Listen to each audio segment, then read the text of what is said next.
કેમ છે બાળ મિત્રો? મજામાં ને? આજે હું તમને ધોરણ 4માં વિષય અંગ્રેજી કરાવડાવું છું બાળ મિત્રો. આ છે ઇંગ્લિશ ગ્રામર. આજે આપણે થોડું ગ્રામર કરીએ. હું તમને બુક્સમાં કરાવું છું, પણ તમારે કોઈ પણ બુક્સ લેવાની નથી. આ બુક્સમાંથી તમારે જોઈને તમારી નોટમાં કરવાનું છે. તમારે કોઈ પણ જાતની એક્સ્ટ્રા બુક્સ લેવાની નથી. હું તમને જે તેમાં આ બુકમાંથી કરાવડાવું છું એ તમારે તમારી નોટમાં જ કરવાનું છે. તમારે કોઈ એક્સ્ટ્રા બુક લેવાની નથી. ઓકે મિત્રો, ખ્યાલ આવે છે ને બધાને? ચાલો. Where is and what is he doing, એટલે કે વેર ઇઝ એટલે કે શું થાય?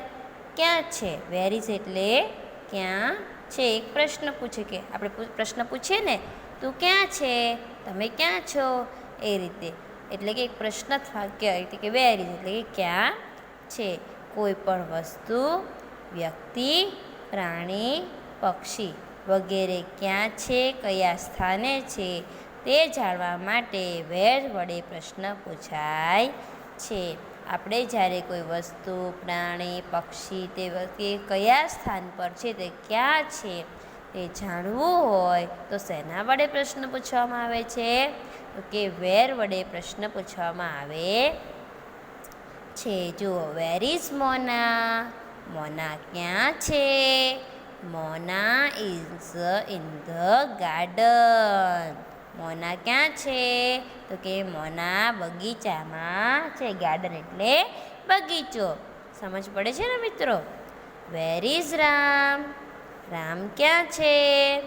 તો કે Ram is in the kitchen.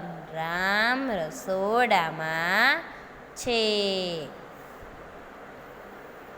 Where is monkey? વાંદરો ક્યાં છે? ઈટ કેમ વાપર્યું? કારણ કે પ્રાણી છે, એટલે કે it is on the roof. તે છાપરા પર છે. Where is he doing? હવે જુઓ, વોટ ઇઝ હી ડુઈંગ એટલે કે જ્યારે સી કે સી એટલે કે જ્યારે છોકરી હોય ત્યારે સી વપરાય, અને છોકરો હોય ત્યારે હી વપરાય. તો તે શું કરી રહી છે ને તે ક્યાં શું કરી રહ્યો છે? છોકરી તો તે શું કરી રહી છે, અને છોકરો હોય તો બોયસ હોય તો શું કહેવાય? કરી રહ્યો છે. પણ કોઈ પણ વ્યક્તિ અથવા તો પ્રાણી, પક્ષી શું કરી રહી છે એટલે કે ક્યાં છે જાણવા માટે વેર, અને શું કરે છે તે જાણવા માટે વોટનો ઉપયોગ થાય છે. What is he, she, it? He ક્યારે વપરાય? ક્યારેક છોકરો હોય ત્યારે હી. સી ક્યારે વપરાય? છોકરી હોય ત્યારે સી. અને ઈટ ક્યારે વપરાય? જ્યારે કોઈ વસ્તુ કે પ્રાણી હોય ત્યારે અને પક્ષી હોય ત્યારે ઈટ વડે પ્રશ્ન પૂછવામાં આવે છે. What is it doing? આ રીતે જુઓ, વોટ ઇઝ હી ડુઈંગ? તે શું કરી રહ્યો છે? He is eating an apple. તે સફરજન ખાઈ રહ્યો છે.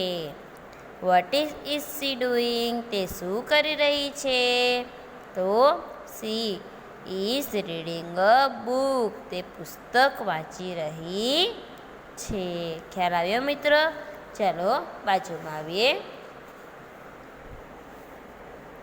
જુઓ, આ રીતે પ્રશ્ન પૂછેલા હશે. Where is the cat? એટલે કે બિલાડી ક્યાં છે? It is on the table કે it is on the roof? તે ટેબલ પર છે કે છાપરા પર છે? ટેબલ એટલે ટેબલ, રૂફ એટલે છાપરું. ક્યાં છે બિલાડી? તો કે ટેબલ પર. એટલે કયો જવાબ આવશે? It is on the table. Vote is he doing? તે શું કરી રહ્યો છે? હી ઇઝ ઇટિંગ અને હી ઇઝ ડ્રિંકિંગ. તે પી રહ્યો છે કે ખાઈ રહ્યો છે? તો કે ખાઈ રહ્યો છે. એટલે કે હી ઇઝ ઇટિંગ. તે જમી રહ્યો છે, ખાઈ રહ્યો છે. ખ્યાલ આવ્યો મિત્ર? ચાલો આગળ. Where is she? તે શું કરે છે? તે ક્યાં છે? She is on the garden કે she is in the kitchen? ક્યાં છે તે? ગાર્ડનમાં છે કે કિચનમાં છે? તો કે she is in the kitchen. તો અહીં લખવાનું C is in the kitchen. KITCHEN. ખ્યાલ આવ્યો મિત્ર? ત્યારે તમે નોટબુકમાં લખો ત્યારે અહીં લખી નાખવાનું રસોડાનું ચિત્ર. અહીં લખવાનું પતંગ ચગાવે છે. અહીં લખવાનું ગાર્ડન. પછી અહીં લખવાનું સૂવે છે. એ રીતે તમે બોક્સ પાડીને લખી દો તો પણ ચાલશે. ચિત્ર દોરવાની કોઈ પણ જરૂર નથી.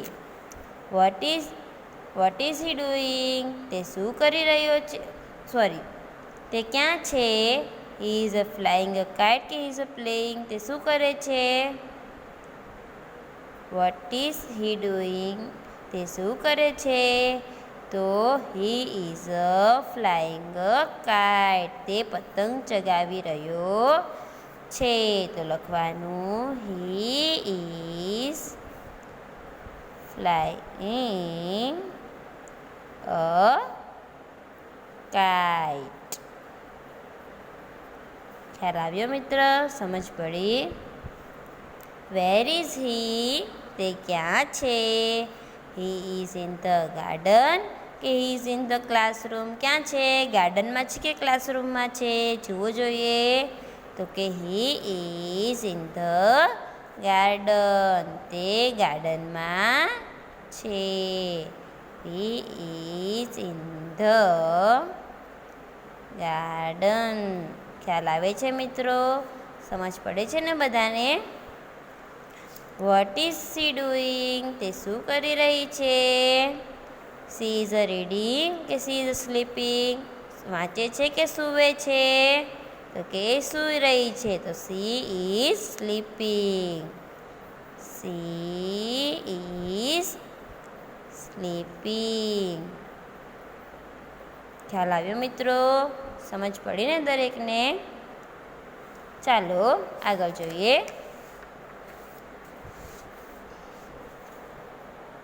વેર ઇઝ સી? તે ક્યાં છે? She is in the classroom કે she is in the garden? તો કે she is in the classroom.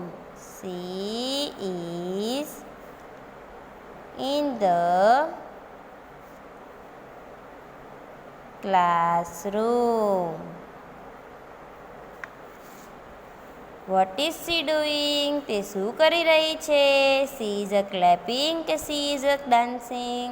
શું કરે છે? ક્લેપિંગ એટલે તાલી પાડવી, ડાન્સિંગ એટલે નાચવું, નૃત્ય કરવું. તો તે શું કરે છે? નૃત્ય કરે છે, નાચે છે. તો શું આવશે? She is dancing. She is dancing. ખ્યાલ આવે છે ને મિત્રો? Where is the dog? Dog એટલે કે કૂતરો ક્યાં છે? It is on the chair કે it is on the table? શેના પર બેઠો છે કૂતરો? ડોગ ક્યાં છે? ટેબલ પર છે કે ચેર પર છે? ખુરશી પર છે ને, એટલે શું આવશે? ચેર. તો લખવાનું કેમ ઈટ આવશે? જ્યારે કોઈ પ્રાણી, વસ્તુ કે પક્ષી હોય ત્યારે શેનો ઉપયોગ થાય? ઈટ. તો કે it is on the chair.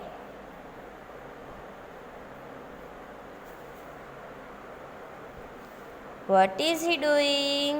તે શું કરી રહ્યો છે? હી ઇઝ અ સિટિંગ કે he is a swimming?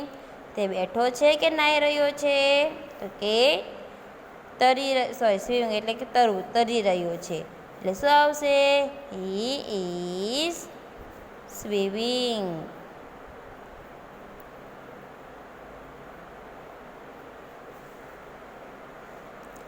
What is he doing? તે શું કરી રહ્યો છે? He is a climbing a tree કે he is a playing a chess? શું કરે છે? ઝાડ પર ચડે છે કે ચેસ રમે છે? તો કે ક્લાઇમ્બિંગ એટલે કે ચડવું. ક્યાં? તો કે ટ્રી પર. તો હી is a climbing a tree. He is climbing a tree. સમજ પડે છે ને? Vote is she doing? તે શું કરી રહી છે? She is a walking. તે એ દોડી રહી છે કે she is reading a bicycle, કે સાયકલ ચલાવી રહી છે? તો શું આવશે?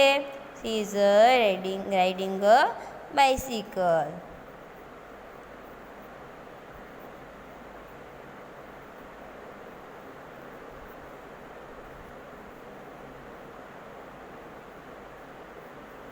ખ્યાલ આવ્યો મિત્ર?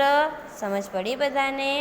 તો આજે મેં તમને જે આ 10 વોટ ને વેરવાળા ક્વેશ્ચન આન્સર કરાવ્યા એ તમારે અંગ્રેજીની નોટબુકમાં કરવાના છે. શેમાં કરવાના છે? અંગ્રેજીની નોટબુકમાં. ઓકે મિત્રો, ખ્યાલ આવે છે બધાને? ચિત્ર દોરવાના નથી, તમને ખ્યાલ જ છે, બોક્સ કરીને ખાલી તમારે લખવાનું છે.